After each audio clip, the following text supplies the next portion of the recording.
sais pas m'en servir. Hein. Alors nous sommes en 1955, le jour du canon, pour les fêtes de la mer. Alors nous assistons au défilé et à l'envol des canards légendaires de la fanfare de Pomerol, accompagnés de leur famille. Le passage se fait dans la rue Sainte-Catherine, de cette foule bigarrée, bariolée, face au café La Viole, dit le café de l'industrie. Alors une foule joyeuse de jeunes, bigarrés, chamarrés, qui défilent le long de la rue en se rendant à la jetée pour l'embarquement lors de la bénédiction des bateaux. Les gens sont costumés, bien entendu. Nous assistons à l'embarquement de la jetée du canon après l'office religieux célébré sur la dune. Le chef est aux commandes. Comme vous le constatez, la mairie n'est pas encore construite, les perrets sont en pain et la foule est dense pour ces fêtes traditionnelles. Nous assistons à l'arrivée de l'archevêque et des officiels en grande tenue. Voici l'arrivée des autorités, le passage sur la jetée du canon. On remarque cette foule le long des quais et sur la plage. La fanfare est encore repartie et s'installe à bord des bateaux. La foule est sur les quais et sur la plage en train de contempler le spectacle. Les pinasses sont nombreuses à bordure de plage et on reconnaît le bateau de Guy Castagnède et le passage de la Picassotte, la pinasse de Marcel Solis. Vue de l'ensemble du défilé de la Picassotte, avec, bien entendu, toujours la fanfare en pleine action. Sur le bateau officiel, passage du cortège, ensuite devant le village de Piraillan. On voit que les perrets sont en bois, étant nettement moins hauts qu'à l'heure actuelle, et car depuis le sable a disparu. Donc retour au canon sur la plage, avec les nombreux peigneurs. Des enfants jouent sur les bateaux,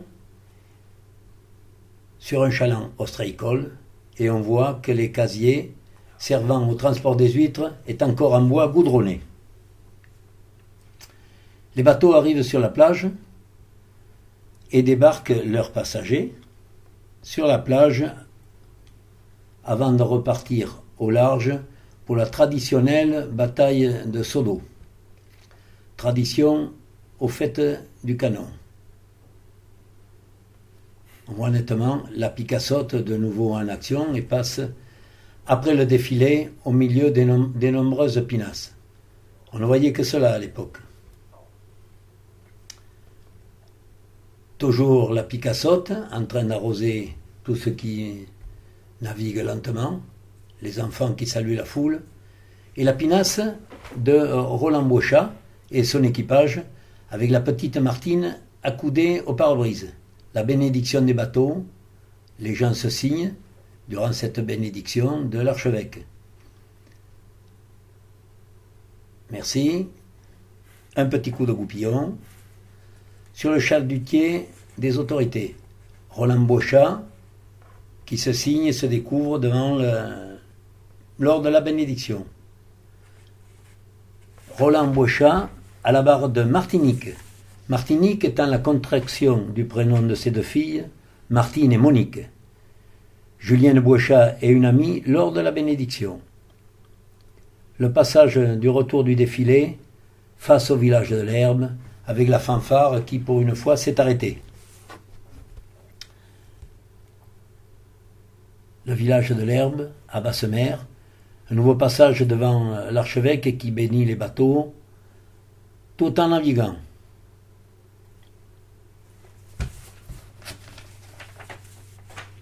Alors, l'UBA avait affrété justement des pinasses pour transporter les passagers et les touristes qui voulaient suivre la procession. Marquons l'Aimiako, une belle pinasse du canon. Aimiako voulant dire « j'aime ça » en patois. L'archevêque bénissant toujours, les pinasses chargées, la sécurité étant renforcée ces jours-là, La fanfare sur le bateau traditionnel. Les équipages, les gens se signent et saluent au passage de la caméra. Une navigation délicate entre les voileux et les pinasses.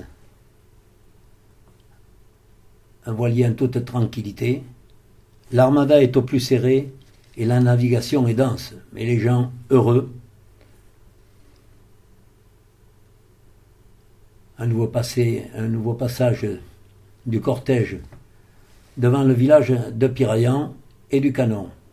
La Martinique, toujours, s'aperçoit, les gens sont au ralenti, naviguent en toute sécurité.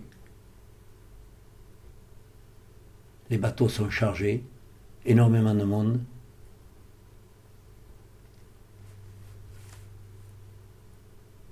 Toujours devant le village de Piraillan.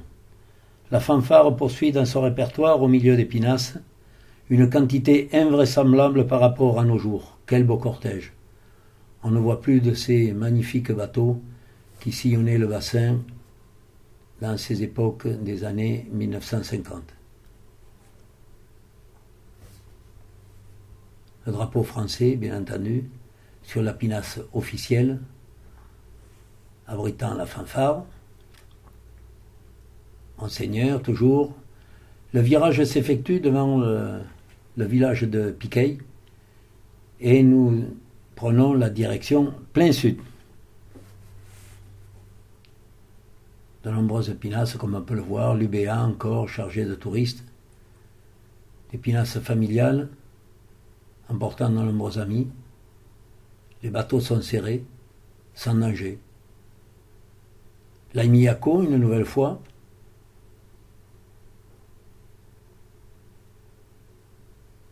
De belles pinasses du Canon. De nouveau, la pinasse de Roland Boichat, avec la petite Monique appuyée sur le pare-brise. Les premières vedettes qui commencent à arriver sur le bassin au milieu de toutes ces pinasses pavoisées. Tout le monde est en rang serré. L'Aimiyako encore.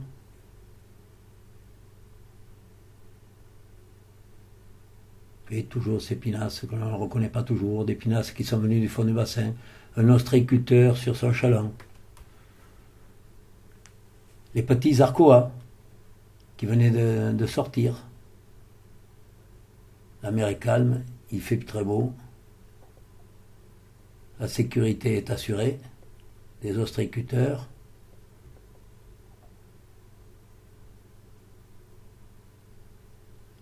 Les gens se signent en passant devant à la bénédiction. Roland Boichat et son fier équipage.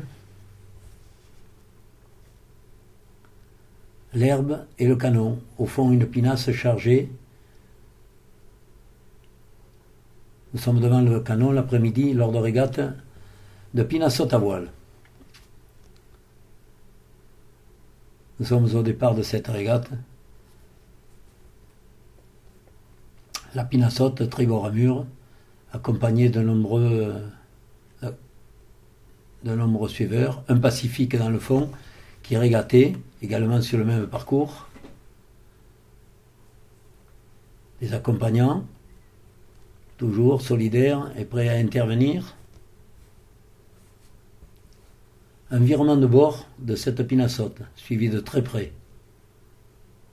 La manœuvre se fait très vite. Et nous arrivons maintenant, en fin d'après-midi, toujours sur le même parcours, avec la dune du Pilat en fond. Nous arrivons en face du Courbeil. Le deuxième but du parcours.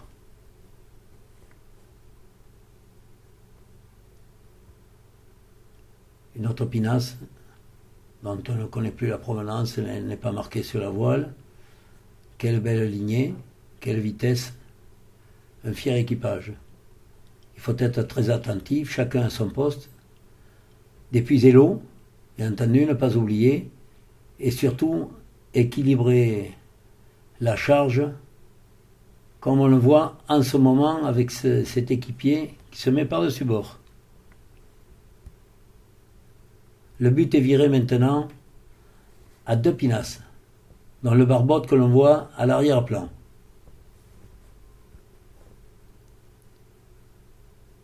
Il nous faut maintenant revenir à l'herbe. Donc, nouveau virement de bord. Le barbote affale à la voile et va reprendre les commandes.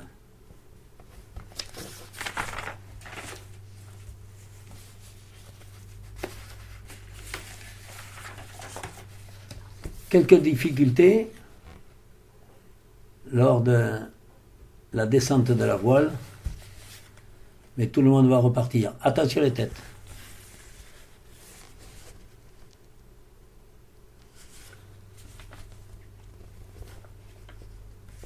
Roland Bouchat, toujours à la barre de la Martinique. Et l'après-midi, maintenant, nous arrivons, les fêtes sont terminées, ainsi que le défilé et les régates. Et nous sommes au café de l'industrie au Canon, où Maître Jean est en livrée pour prenant les commandes.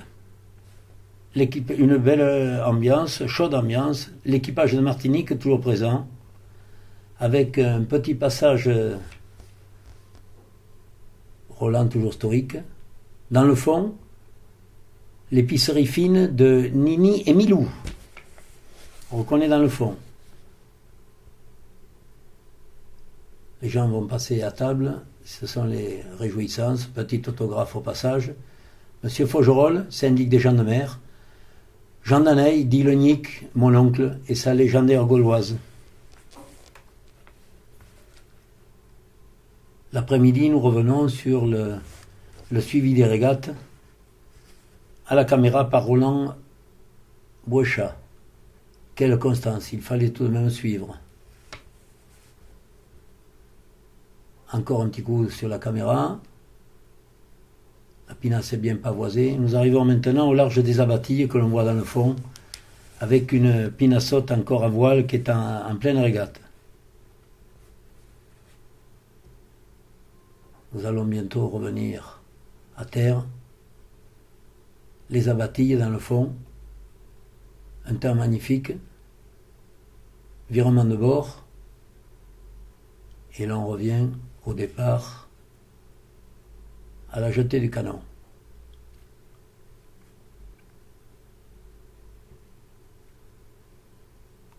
Le temps est un autre virement de bord, mais celui-là au moteur.